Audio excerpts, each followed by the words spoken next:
ఇదే పోలీస్ వ్యవస్థ అంటే నేను ఎస్పెషల్లీ డిపార్ట్మెంట్ వాళ్ళ గురించి నేను మాట్లాడట్లేదు. ఎందుకంటే బై అఫీషియల్స్ ఏదైతే చెప్తారో అదే కింద ఉన్న పోలీస్ డిపార్ట్మెంట్ వాళ్ళు కూడా చేయాలి. నేనేమంటానంటే ఇప్పటికీ కూడా అదే చెప్తున్నారు, రాజకీయ ఒత్తిడికి పోలీస్ డిపార్ట్మెంట్ ఎవరు ఎక్కువ లొంగకూడదురా అంటే పోలీస్ డిపార్ట్మెంట్ ఎక్కువ లొంగకూడదు.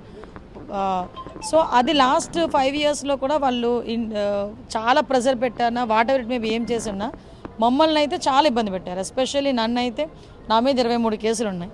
నా మీద అట్రాసిటీ కేసు ఉంది. ఇప్పటికీ కూడా కోర్టుకి వెళ్తున్నా అట్రాసిటీ కేసు విషయంలో. అటువంటి సందర్భాలు చాలా ఉన్నాయి.